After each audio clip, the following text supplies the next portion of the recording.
Alright, welcome back. This is Michael and I'm your instructor here sa Learn Computer Today.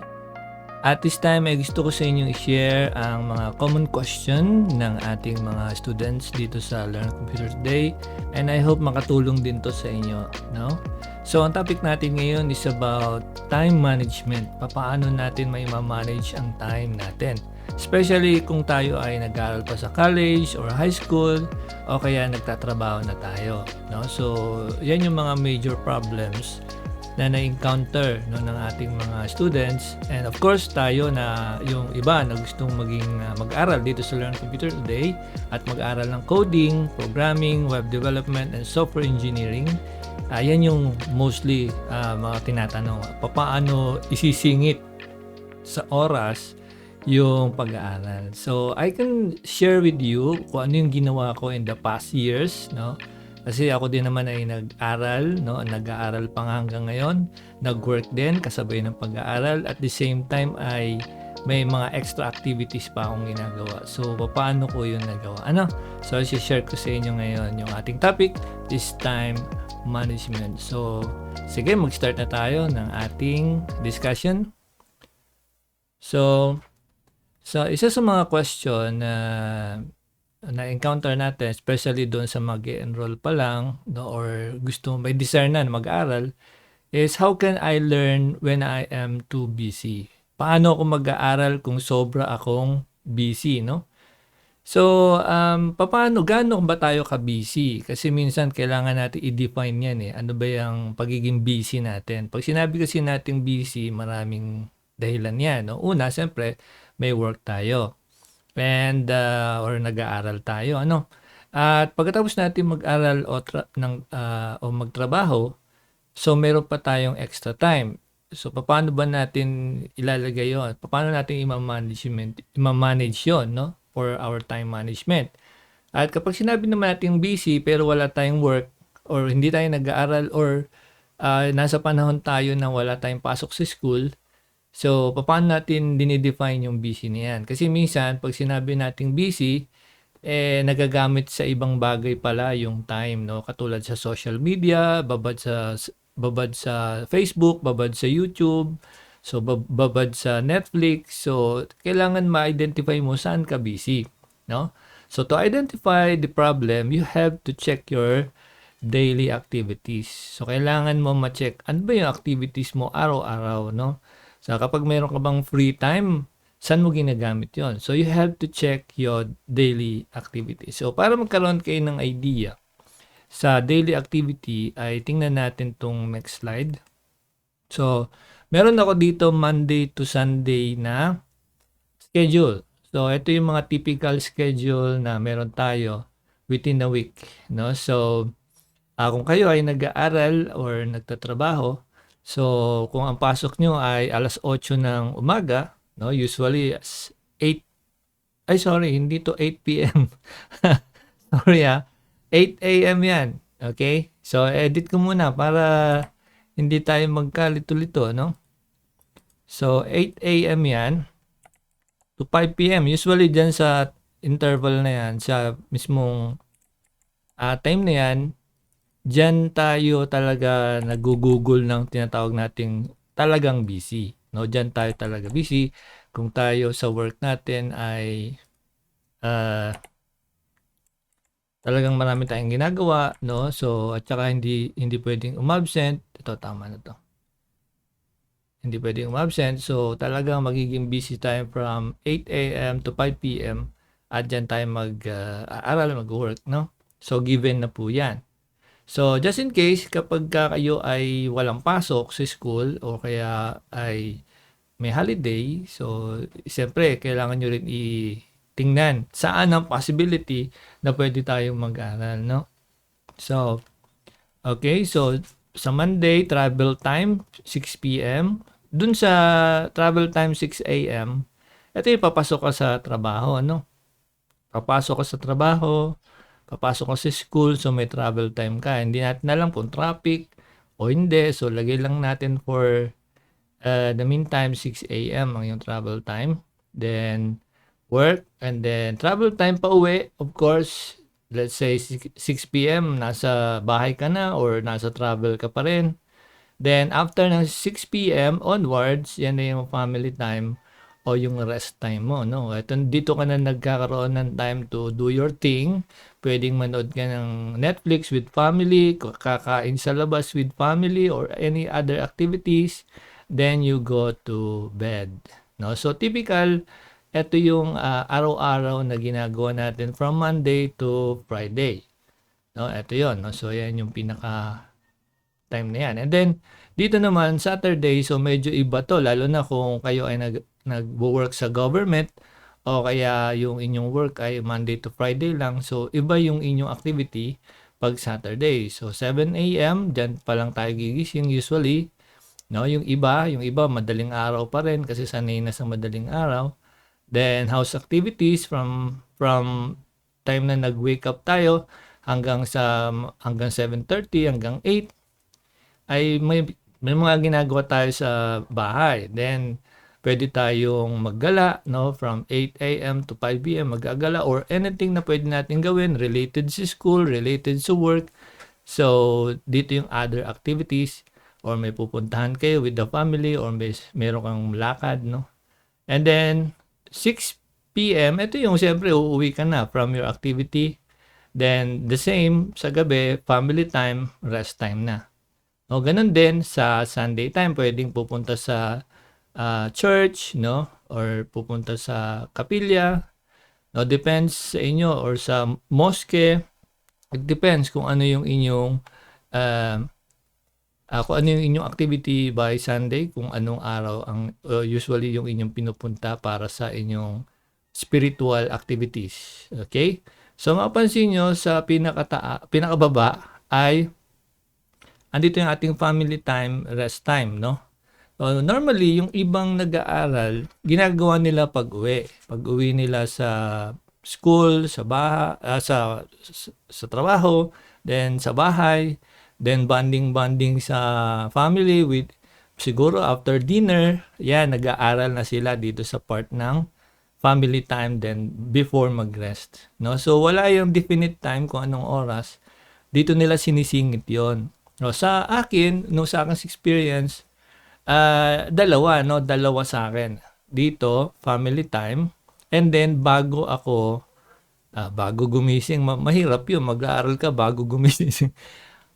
Inaagahan ko ang gising. Kung ang normal na gising na dapat kailangan kong magising is 5 a.m., ginagawa kong 4 a.m. So dito, kung 5 a.m. ako dapat bumangon, so nagiging 4 a.m. na, no? So ina-adjust ko yan. Okay? 4 a.m. So, meron akong time para mag-asikaso ng sarili ko. Pagising ko, pwede mag-breakfast muna. Then, 4 a.m. yan. Dito, pwedeng 6 a.m., no? So, may adjustment din dyan, no? Ayan. So, sa 1 hour break na yun, before, or 1 hour na, yun nga, allotted time, before ng 5 a.m. is kailangan nakapag-almusal na ako. Pwedeng wag muna, no? Kasi part din yan ng pwede rin yan para sa mas magandang digestion ng iyong tiyan. Kasi pag gising mo sa umaga, nagda-digest pa yan ng mga kinain mo nung gabi. So, umiinom lang usually ako ng tubig dyan. Then, nag-start na ako mag-aral, no? Then, after ko mag-start mag-aral, pagkatapos ko mag-aral, doon ako nagbe-breakfast. So, kasama na siya sa 5 a.m. Kasi, di ba, ito yung usual mo na bangon, tapos diyan ka palang kakain. So, yan na yung ginagamit ko for my breakfast sa akin, no? Sa aking experience. Doon sa 4 a.m., gising, asikaso konti ng sarili, then set up ko na yung aking table for learning, then mag-aaral na ako, no? So, diyan ko sinisingit yon. And then dito, usually, pag burahin ko na yung nasa tasa, ayan. Dito, sa gabi, usually, kung ano man oras yan, nagbibigay ako ng 30 minutes, no? 30 minutes time. 30 minutes lang. No? So, lahat yan, 30 minutes. Tapos dito naman, 1 hour, no, ako mag-aaral. Yan, buo yan, buo. Okay? So, meron akong 1.5 hour per day na pag-aaral. At dito sa 1 hour na 'to, nagko-concentrate talaga akong mabuti doon sa aking inaaral. Kung yan ay coding, software engineering, 'no, at iba-iba ang ano diyan, ang schedule na ginagawa ko, 'no. Kasi, puwede mong gawin kasi i-divide mo yung iyong lesson or yung topics into different, groups. Kunyari dito sa group na 'to, from Monday to Wednesday, 'yan. So ang aaralin mo diyan ay, ang aaralin ko diyan, let's say, Python, let's say Python. Okay. Tapos dito naman sa 2 days na 'to is software engineering kasi magkaiba 'yan. Though magkaiba siya, hindi ka naman malilito kasi 'yan ay, related sa isa't isa, 'no? Software engineering. So you have to know the concept of application design, the discipline and practice of a software engineer. So paano ka magde-design ng system, paano ka gagawa ng logic para sa system. So you have to learn everything about software engineering. Kung meron ka ng course niyan dito sa Learn Computer Today, pwede mo na siyang isama sa schedule mo, no? So diyan i-discuss usually yung CI/CD, continuous integration, continuous delivery, then marami pa, no, mga software engineering practices. Then Saturday, Sunday, pwede bumalik sa Python. So, ganyan yung style, no, na ginagawa ko. So kung Python, diretso ako sa Python kasi pagka iniba mo to, kunyari nag-aral ka ng Python dito and then sa kabila naman na inaral mo is PHP, medyo malilito ka dahil magkaiba sila ng syntax at magkaiba sila ng tinatawag natin kung paano sila nagpo-process ng data, no? So sa Python, very general tong Python, no? Usually, kapag bago pa lang tayo sa learning, ang inaaral talaga natin is yung basic ng programming, no? Meron tayo diyan sa ating Learn Computer Today at kasama yan sa lahat ng career path natin, yung the introduction to programming, tapos nandyan din yung Visual Studio Code, and then pupunta na sa, kung ikaw ay sa web development, pupunta ka na sa HTML, CSS, JavaScript. JavaScript ay programming language. So, kailangan may sequence ka rin, no? Hindi kagaya ng pag self-taught ka. Kasi iba yung way natin sa Learn Computer Today versus self-taught. Okay? Actually, ang ibig sabihin ng self-taught, ikaw nang bahala kung saan ka mag-aaral. Yan ang ibig sabihin ng self-taught, no? Hindi yan yung tipong aaralin mo sa sarili mo tapos ikaw magtuturo sa sarili mo. Hindi siya ganoon, no? So ang self-taught, ang ibig sabihin talaga niyan is meron kang source. Pwedeng W3 schools kung web development, may mga Python courses na free, no? Diyan sa Free Code Camp, and then sa iba pang mga free like Coursera. At kung ikaw ay under training ng bootcamps, so pwedeng meron kang guided training, then ikaw pa rin talaga yung mag-aaral sa sarili mo, no? But sa LCT, dito sa atin sa Learn Computer Today, meron tayong step by step. Hindi ka pwedeng lumampas, hindi ka pwedeng mamili ng iyong aaralin. So dito, kung gusto mo maging full stack, pag sinabi mo full stack ang gusto mong aralin, yun yung mga gumagawa na website, na web apps, no? So kung gusto mo maging magaling dyan, is kailangan mo sundin yung ating practice sa Learn Computer Today. Kasi mayroon tayong step by step. Hindi mo matututunan ng JavaScript kapag hindi ka marunong sa HTML at CSS. So maaaring may mag-object. Pwede na maaralin ng JavaScript nang wala ang HTML, CSS, no? Hindi po. So anong purpose ng JavaScript mo? Bakit ka gagawa ng JavaScript kung wala kang HTML? Saan mo ilalagay yung JavaScript mo? So ang mangyayari doon, external programming na outside the browser. So, iba ng topic yan.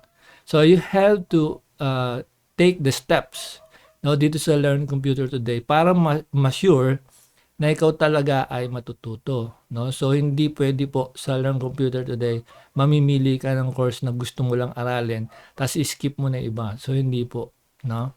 So, kung nag-start tayo, let's say HTML, so yan yung pinaka-foundation ng web development, 'pag hindi ka marunong sa HTML, kahit sabihin mo na basic lang 'yan, o sige, dito sa Learn Computer Day napakarami naming experience, lalo na ako, na yung mga estudyante from college, kalimitan from college 'yan, eh, 'no? So, graduate ng IT or nag-aaral ng IT, bihira sa comsci.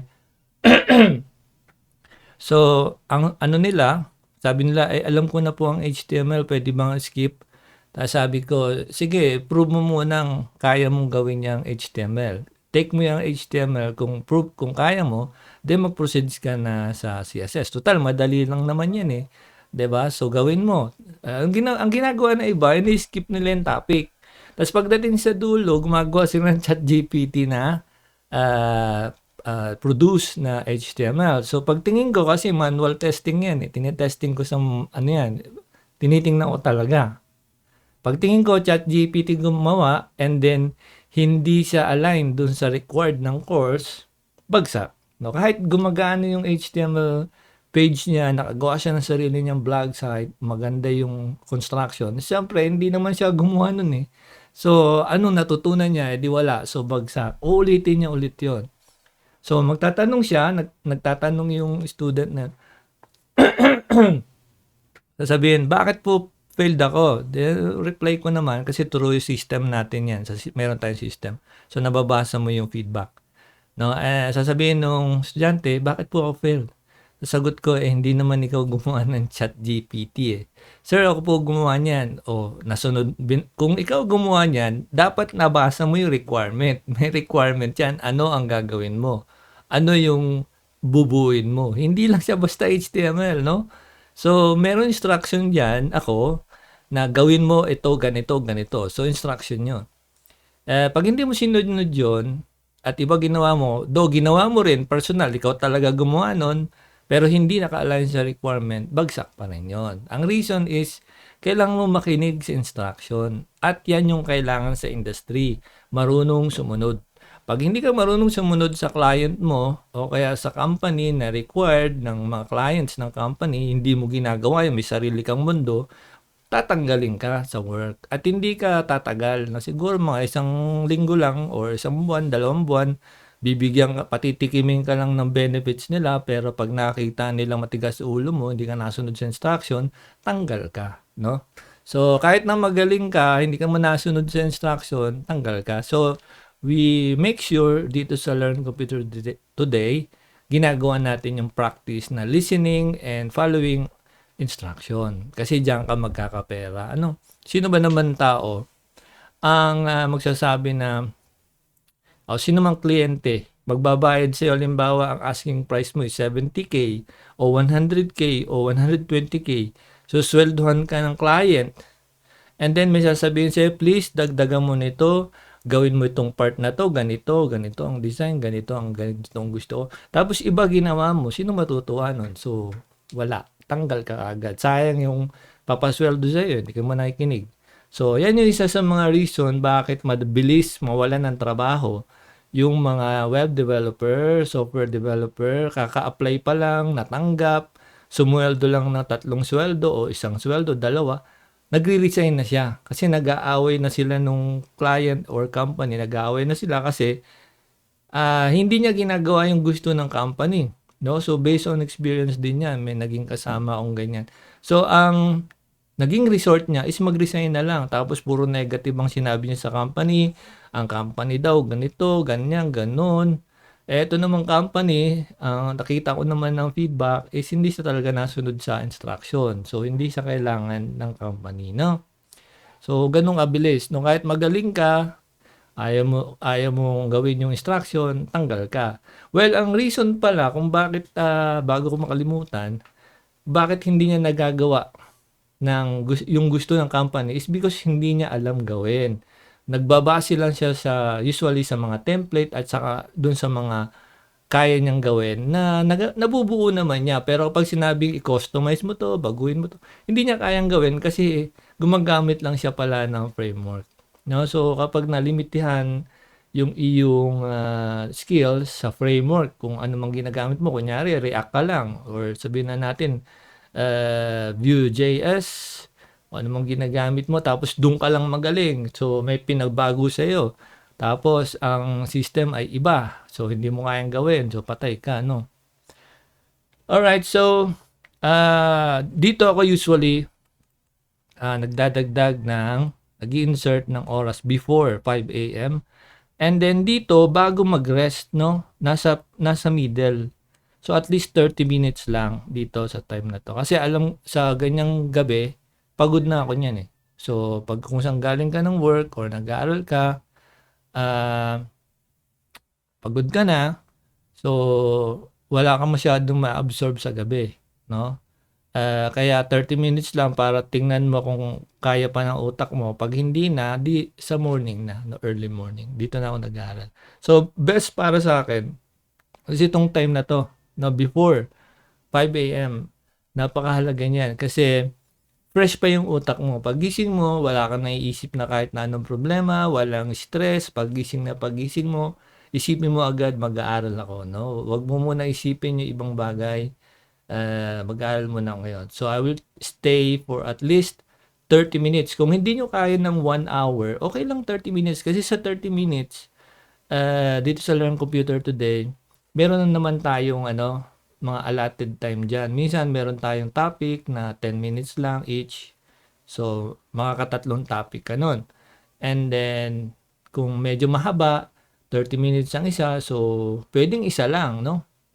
Isang topic lang. Pero pag feel mo, okay pa yung mind mo, na-absorb mo pa yung learning, tuloy mo siya kung gusto mo pa, no? At wag kang absent kasi kailangan mo rin ng pera, no? At kailangan mo aralin talaga. Kailangan mo pa rin mag-aral sa school or pumasok sa trabaho kasi kailangan mo ng pera at kailangan may mangyari sa buhay mo dito sa pag-aaral mo, no? So, kasabay yan, no? Dalawang sabayan. Una is kailangan matuto ka talaga kasi yan yung future mo eh. Yan yung mangyayari sa'yo sa future. Pangalawa is kung ano man meron kang ginagawa ngayon, ituloy mo kasi meron kang goal dyan. Meron kang mapupuntahan dyan. No? Kung nag-aaral ka, graduate ka. Kung nagtatrabaho ka, sasahod ka. Pagdating ng December, meron kang 13-month pay. Ganon. And then, kapag natuto ka na, ilagay mo lang sa resume mo, ipaalam mo sa management or sabihin mo sa company nyo na nag-aaral ka sa Learn Computer Today, pwede ka namin i-provide ng mga documents at ipakita mo yung iyong mga enrollment. And then, pag natapos mo yung certain mga courses at natuto ka sa specifics like software development or kaya web development or nasa WordPress ka for websites, so pag pinalo mo sa company, may tendency ma-elevate, ma-promote. Yun. So, marami na tayo ditong students na nag-work sa government, yung iba sa private company, no, na kapag nalaman ng kanilang office is napopromote sila, no? So, nililipat sila sa division. Kunyari, division ng IT section, nilalagay sila doon. No? Kasi hindi na kailangan nila humanap ng mga tao na from labas kung kilala ka na nila. So, ikaw ang lilipat doon at kung ano man yung position mo, yun ang mababakante, no? Yung pinag-alisan mong position, yun doon sila mag-hire ng iba. Pero in regards to IT at nakita nila na kaya mo talaga kasi itetest ka nila diyan eh. Susubukan ka nila, dadaling kanila sa IT department and then mag-observe ka doon, then titingnan mo kung paano and then tuturuan ka din ng mga IT doon. Yun. So, you have to consider pa rin kung alin na mas maganda sa sweldo, no? Kung mas malaki sweldo sa current position mo kasi sa lilipatan mo, you have to consider. Kasi pag lumipat ka sa IT, mas mababa ng konti ang sweldo sa IT department, mas mababa ng konti ang sweldo kaysa sa dati mong position, okay lang yun kasi you will earn experience as a IT personnel or a web developer, software developer. Then next year, kapag nakuha mo na yung klase ng system, kaya mo na i-edit, kaya mo na i-modify, kaya mo na i-expand. So, doon ka pwede magsabi na, sir, baka naman pwede nating taas ang sweldo ko. Now, I know how we do the things sa internet and with the IT department. So, i-consider na ngayon na isaba yung sweldo mo doon sa nasa IT department or sa web development o software development, no? So laging mag-i-start 'yan sa junior level, no? Kapag lalo na pag wala ka pang experience. Pero pag may experience ka na at pinakita mo na yung galing mo, yung kaya mong gawin, yung mga projects mo na ginawa mo na personally at dito sa Learn Computer Today na mga nagawa mo ng project, so doon nila iba-base na, magaling ka nga. Oo nga, ikaw nga gumawa nito. So pwede mo rin bang gawin yan sa system natin? Yes sir, yes ma'am, kaya po. Okay, sige. Kapag magagawa mo yan, increase ko yung sweldo mo. Yun. So magkakaroon ka ng promotion and increase sa salary. Okay, so that's how I do it, no? Hanggang sa ngayon ganyan pa rin. So dito sa pagitan na to kasi ngayon nag-aaral ako and then nag-work din. So yung travel time pupunta sa school, yan, usually ganyan, no? Alright, so marami pa tayong pwedeng i-discuss dyan pero medyo short tayo sa time. Punta muna tayo sa next slide natin. Ano? Sa susunod na mga discussion dito sa mga Q&A series natin is I will share some, no, dun sa mga important things na kailangan alam natin, no, when it comes to learning. So the number one is yung check your daily activities. Pangalawa is find a specific time of learning. Medyo na-discuss ko na to, ano? So yung time na yon is yung sinasabi ko nga, yung dito at saka dito. So yan yung specific time. Ngayon, yung ating third slide. Okay. Ay dito naman tayo sa give at least 30 minutes of focused learning. Binanggit ko rin to kanina. Ibig sabihin dito sa focused learning ay nakasarado yung iyong phone o sabihin na natin naka-silent. At kung pwede nga lang, i-off nyo muna for at least 30 minutes, no? Naka-off, silent. Kasi pag silent, may tendency na andyan lang sa tabi mo, tapos nag-aaral ka, tapos may nag-message sa'yo. Tapos tingin mo, bagong issue o kaya mga bagong mga trending sa Facebook. Then o kaya yung kaaway mo, no? Tapos sabi no ganito. So wala na yung concentration mo doon sa ginagawa mo because of the cellphone, no? O kaya biglang tumunog yan, nakalimutan mo i-off o kaya silent. Ting! No? O kaya may tumatawag sa iyo, no? So kailangan niyo inform kung meron kayong ka-LDR o kaya ka-long distance relationship or sabihin na natin medyo malayo kayo sa lugar nyo or malayo yung loved ones nyo. So, kailangan mo sila inform na at this time, mag-aaral ako. So, may pagkakataon na yung iba, para siyempre, gusto nila makita ka din nag-aaral. So, naka-open yung camera. Ang problem doon is, kakausapin ka naman habang naka-open yung camera mo. So, you have to pwede mo siyang i-mute siguro, tapos nakatutok sa screen. So, hindi mo narinig siya, naka-silent, gano'n or something. So, at least nakikita niya. So, it depends on your situation. Ano? Pero best talaga is, you have to focus at least 30 minutes. Patayin mo muna yung cellphone, tapos i-close mo muna ang other tabs like FB. Kunyari, nag-aaral sa laptop o kaya sa desktop mo. Ang naka-open lang dapat yung ating Learn Computer Today, no? Yung pinag-aaralan natin, yung system natin. At nandun naman, naka-focus naman, meron tayong simple, UI. So, you will have the time para makapag-aral kayo talaga ng concentrated. No? So, may interval yan, no? 10 minutes muna. Halimbawa, sa isang topic, 10 minutes lang. So, pagkatapos ng 10 minutes, open nyo yung inyong cellphone. Pero I highly encourage, huwag nyo nang i-open. Kasi 30 minutes lang naman in total. Kasi pag open nyo yan, nabuksan nyo na at sabihin, alam mo na ba latest issue? Ano yun? O, di wala na naman. Sira na yung iyong time. Kakainin na naman ng social media yung time mo. No? So, yan ang pinakamalakas kumain ng oras. Facebook, Twitter, TikTok, YouTube, at iba pang mga social media apps, no? Ang lakas kumain yan. Pagka konting scroll mo lang, pagtingin mo, 12:00 na ng tanghali. Kakain ka, tapos scroll ka ulit, 5:00 na ng hapon, di sayang yung iyong oras, no? So, you have to minimize or kung pwede, i-completely i-off mo na lahat ng pwedeng distraction. no? Okay, so ang next natin naman is itong ating what is the best time to learn coding? So, ano ang ideal time para mas effective ang learning? Ito ay,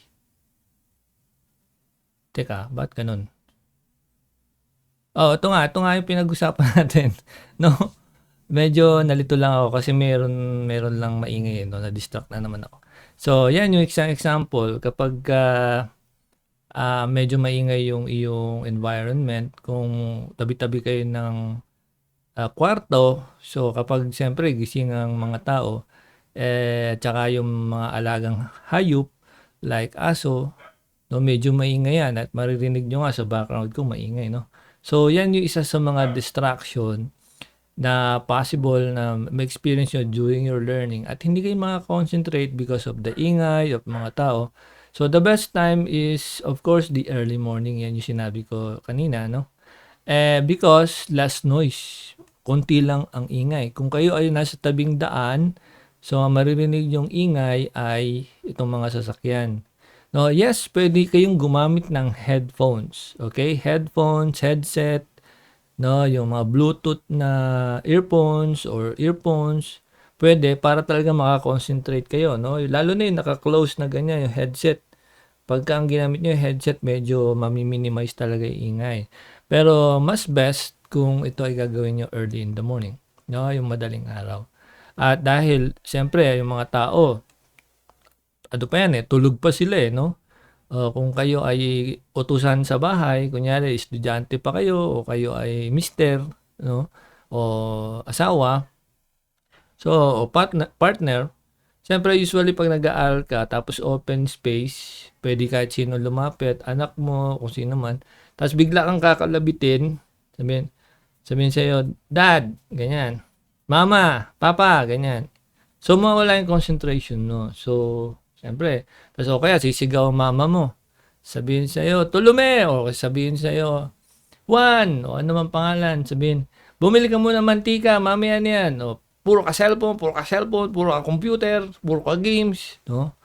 So, gising kasi sila. So, mas maganda yung madaling araw. Kasi kung mag-aral ka ng sobrang gabi na, puyat na. Halimbawa, hintayin mo silang matulog, 12:00, bago silang matulog, o kaya nakakahiga na, no?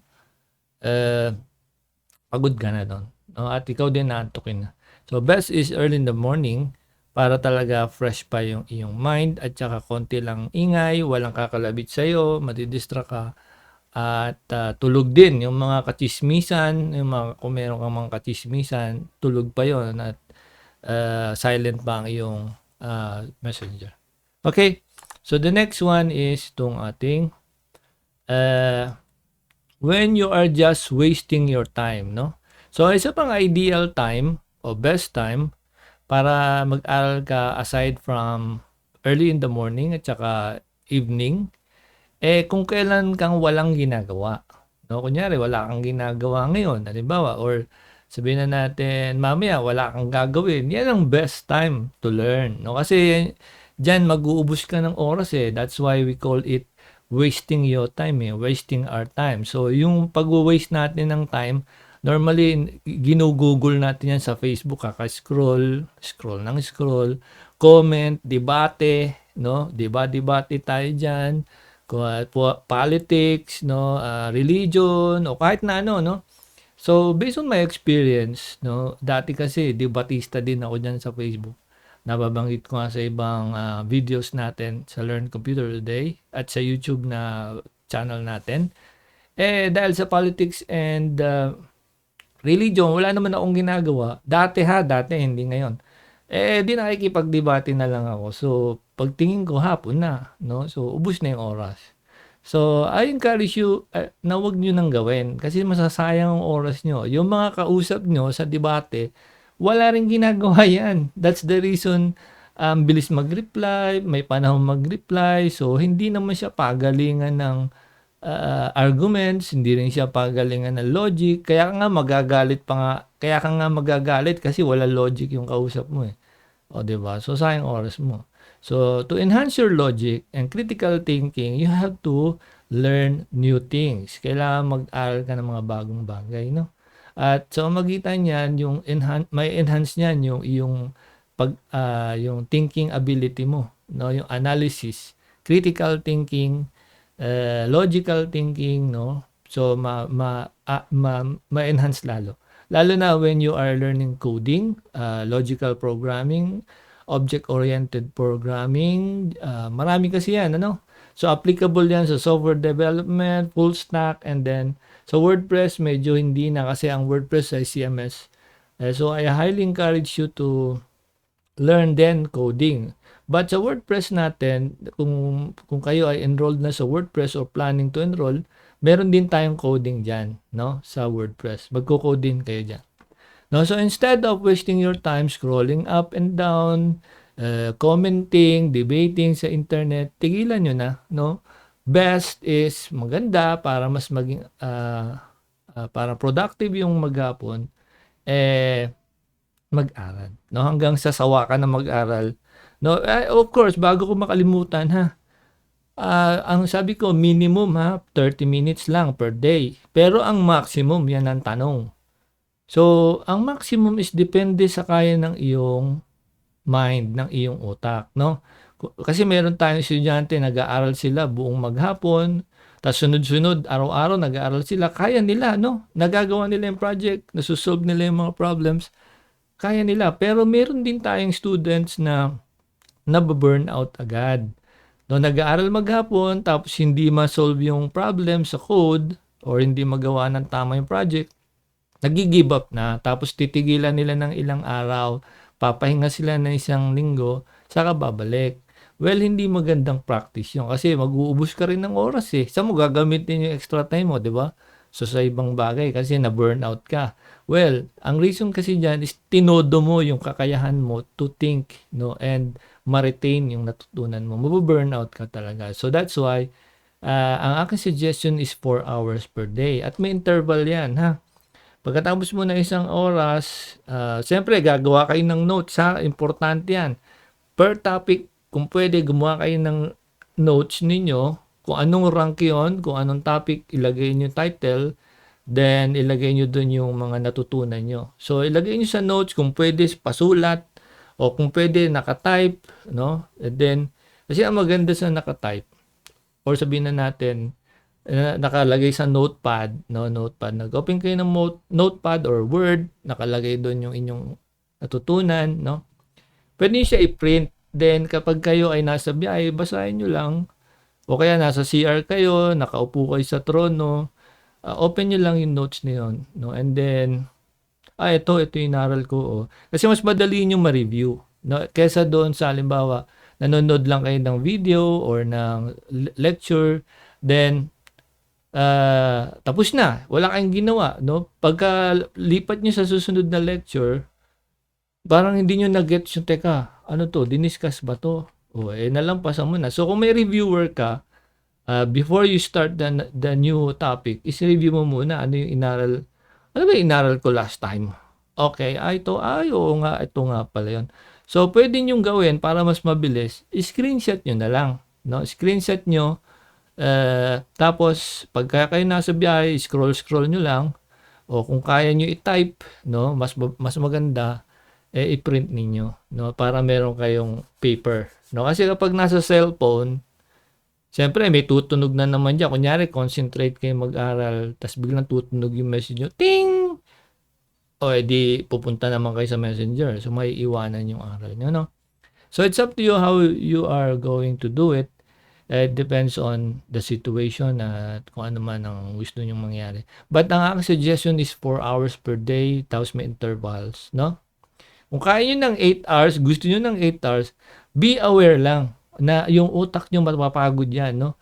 Mas mahirap mapagod ng utak kaysa sa katawan. Yung katawan kasi, pag napagod ng katawan natin, di pahinga ka lang, tapos tulog o kaya pahinga lang. Pero pag ang utak, medyo, sasakit yan eh. Sasakit yung ulo mo, no? Pag sumakit ang ulo mo, so, pwede mo naman itulog lang. Pag tinulog mo yan, ka na, okay na yan, normal na ulit. So, pero ang isang maganda naman, pagka parang sumasakit ulo mo, isang sign din yan, no, sa learning sa learning, is na-stretch yung iyong, tinatawag natin yung thinking ability, yung ability ng mind mo to analyze things, medyo na-stretch yan, kaya ka sumasakit ng ulo. Pero pag hindi mo maintindihan yung inaaral mo at nasakit ang ulo mo, iba na yun, no? Pag sumasakit ang ulo mo, hindi mo maintindihan, medyo hindi na maganda yon. You have to stop that particular learning kapag hindi mo naintindihan. Pero dito sa Learn Computer Today, since pinadali natin yung mga courses, nandyan ako to help you. Kung meron ka, medyo nahihirapan ka, i-chat mo lang ako sa chat button sa website, sa system, or i-chat mo ako sa ating page, no? Then, sasagutin ko yung kailangan mo. Ano? Yung kailangan mong gawin. And, I will tell you na pag minsan hirap na sa code, always say na, sige, pahinga ka muna. Pag hindi mo masolve yan, pahinga ka muna. Pero never ko ituturo yung sagot. Bibigyan lang kita ng idea saan possible or saan ka possible may mali, pero ikaw ang kailangan makahanap ng solution, no? Ikaw yung makahanap ng solution sa mismong problem mo, no? Kasi yan talaga ang diyan ka babayaran ng company to find solution sa problem ng company. Ngayon kung aasa ka sa mga sagot ng iba, aasa ka kay ChatGPT, so hindi ka kailangan ng company, no? Hindi ka problem solver. So you have to be able to find solution sa problem na binibigay natin sa course. No, may mga challenges tayo diyan, may problems tayo, and then meron ding projects tayong gagawin. So you have to find your way how you can be able to do it. Kasi kung hindi mo kayang gawin, so ibig sabihin hindi ka pa marunong. Pero pag nagawa mo na at may guide naman, madali naman ang guide natin at nandiyan naman ang instructor to help you. Pag nagawa mo niyan, meron ka ng experience. No? Nag-gain mo na yung experience na kailangan mo to become a developer or software engineer, or WordPress developer, no? Ayan. So, the next ay, where's the best place to learn coding? Saan ang mas magandang lugar para mag-aral ng coding? So, ito yung isa sa mga problema, no, na kinakaharap ng ibang mga students natin at karamihan nga ganon. Kasi nga yung space sa bahay, no, medyo iba yung aking aking picture, pero dapat ang ilalagay ko diyan, sige turuan ko na rin kayo ng Canva. Lagay ko diyan ay home. Okay, home. Yan, home. Okay, room, home room. Pwede natin lagay diyan. Hindi, bedroom. Hindi. Study room. Yan, study room. So, Canva ang ginagamit ko, no. Yung typical na simple lang ang, sige ito na lang. Yan, no? So, yan, sinishare ko na sa inyo paano ako gumawa ng slide. Okay, so, dito ay makita ninyo na, parang yung babae ay nasa isang place kung saan wala siyang kasama at nakapag-concentrate sa pag-aaral niya. So, pwede kayong doon sa lugar na yon, no? Pwede rin kayong can be in a corner of your house. So, pwedeng separate room, pwedeng extra room nyo dyan kung meron kayong lugar na kung saan pwede nyo ayusin, no? Na magkaroon kayo ng space, tapos dun kayo mag-study, no? Meron kayong laptop o desktop, nandun nakalagay, no? So, pwede rin kasi ang problem, pagka nasa bedroom nyo, di ba bedroom? Pag nasa bedroom kayo, together with your partner, pag maingay yung iyong keyboard, siyempre, ang mangyayari yung partner mo, significant other, may ingay sa keyboard mo, papalayasin ka doon, magigising siya, tapos, siyempre, hindi maganda gising niya dahil hindi siya nakatulog, and then, madaling araw pa yon. So, kailangan yung keyboard mo, huwag kang gumamit ng, kung maaari, ng maingay na mechanical keyboard kasi magigising mga tao sa bahay, no? Lalo na kapag medyo tight yung space nyo. So, you can use yung keyboard ng laptop. Tapos, pwede kayong bumili ng button type na keyboard na para sa desktop na hindi maingay, no? Kasi Maganda rin yung mechanical kasi parang nakaka-encourage mag-type, lalo na sa coding. Pero you have to ano rin, assess din kung ano ang situation niyo sa bahay, no? So you can use mga membrane, yon membrane. No, so membrane keyboard, wala to gaanong ingay, no, membrane keyboard. Para lang siyang keyboard ng laptop, no? Yan, so pwede yan. So you can choose a room o kaya anywhere in your house kasi madaling araw tulog sila eh. And then you have to consider your noise. Baka mamaya tawa ka ng tawa kasi may mga courses tayo o may mga topic tayo na nakakatawa. So naka-headset ka, tawa ka ng tawa. Tapos mamaya babatukan ka na lang ng nanay mo o ano. No, so you have to consider and practice. Kasi pag sila ay nawili na lagi kang nag-aaral tuwing umaga, so maintindihan nila na ay hindi mo na mamaya na ako iingay kasi nag-aaral si Michael ganyan. No? Alright, so magiging practice mo na yan and magiging practice na ng mga kasama mo sa bahay na during that time ikaw ay nag-aaral, no? So the next place where you can be is you can be outside of your house. So sa labas ng bahay mo, pwedeng kung merong restaurant na maingay dun eh. So sa isang lugar na feel mo kaya mo mag-aral, no? So yes, you can do kung saan man, sa coffee shop, no? Medyo maingay pa rin doon. Pero kapag meron kang headset or meron kang Bluetooth na earphone na kaya mong i-minimize yung noise, pwede rin yun. Kasi ang kagandahan doon, walang i-istorbo sa'yo. No? Araw siya, no? Pwede rin sa school, pwede sa library, pwedeng sa park, pwede sa beach, no? Kung malapit kayo sa beach or gusto mong magliwaliw muna sa saang place, so habang nag-aaral ka, nakaka-relax ka din. No? Huwag nyo munang i-on yung mga email nyo o kaya Facebook kasi pag in-on nyo yan, nasa beach kayo, nag-on kayo ng Facebook, scroll, ay wala na, sayang araw nyo, no? Sayang oras. Pwede nyo rin gawin, enjoy nyo muna yung beach, no? Maligo ka muna and then pagka ready ka na mag-aral, then mag-aral ka na, no? So you can do both, no? So make sure lang na kailangan maintindihan mo yung tinuturo, no? Naka-focus ka. Kasi pag hindi, sayang ang oras mo, no? Kung hindi ka makapag-focus, kasi nga nasa beach ka o sa isang lugar, hindi ka makapag-focus, huwag ka muna mag-aral kasi hindi ka nga makapag-focus eh. Di gawin mo muna, enjoy mo muna yung paligid, yung place. Pag na-enjoy mo na, then focus ka na. Yun, no? Pwede yung ganun. Para matapos ka agad yung ibig sabihin yung desire mo, yung excitement mo sa lugar. Kasi normally yan nagiging balakid yan eh. Gusto mo munang maligo kaysa mag-aral. Di maligo ka muna, no problem. No? Gusto mo magbabad sa tubig bago ka mag-aral. Di magbabad ka muna. Kasi pag inuna mo yung aral, tapos yung isip mo eh maliligo ka na, gusto mo nang mag-swimming, nag-aaral ka, hindi ka makakonsentrate. Di, maligo ka na kagad. No? Then enjoy mo na. And then after that, at least 30 minutes lang naman ang required to 1 hour kung kaya mo. Then, yun, tuloy mo na at some other time, no, yung iyong learning. So, yan yung pangatlo, no? Where is the best place to learn coding, no? So, anywhere, basta makaka-concentrate ka, no? So, dyan, I think natapos na yung ating discussion for today. So, marami pa naman tayong mga Q&A series. So, I will do this for the sake of those who wants to know more about coding and learning, no? So this is the series 1 or number 1 sa series na to.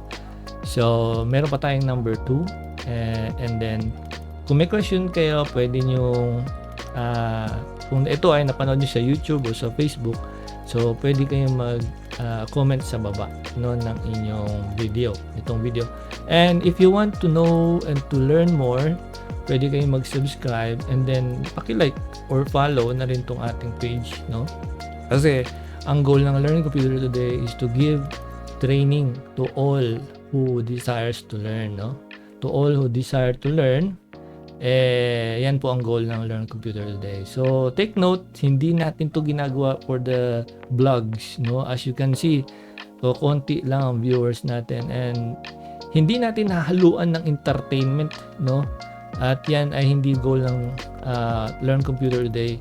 Ang entertain kayo. Kasi ang entertainment is for those who are just relaxing. Para doon sa mga nagre-relax lang. Kaso ang problema, yung future natin, hindi tayo pwedeng pa-relax-relax, no? Dahil mahal ang bilihin, masyadong mababa ang sweldo, at common yung mga usual na trabaho. So you have to be special. And learning coding to become a software engineer, yan ay something special talaga. Kung kayo ay nasa programmer pa lang, gusto nyo maging programmer, mababa po yan. Hindi po yan ang highest level of learning ng pagdating sa technology. Ang programmer or programming ay isa lang sa mga skills ng isang software engineer. So you have to aim to become a developer, then finally to become a software engineer. No? So computer engineer, more on hardware sila. So ibang field yun. But what I'm talking about is software engineering para pwede kayong mag-work sa bahay. No? So pwede sa work from home, pwede ka lumipat na anumang company at magparami ng client as a freelancer. Okay? So ito lang po muna ang aking share sa inyo. So I hope you learned something. So if you want to enroll sa ating free courses, meron tayo sa ating website. So www.learncomputertoday.net. May free courses po tayo dyan. You can try. And may certificate po sila. So, and if you want to be involved o enroll sa ating career path program and training, you can do so, no? So you can contact our page sa Facebook, Learn Computer Today, at message nyo kami doon. And from there, we will guide you kung ano ang pwede nyong gawin, no? Paano tayo mag-start sa training. And dito rin sa website, no? Sa website natin, meron tayo dyang messenger chat button. You can chat us through that. Okay? So hanggang dito na lang po ang aking sharing at magkita tayo sa sunod na lesson. Bye-bye po.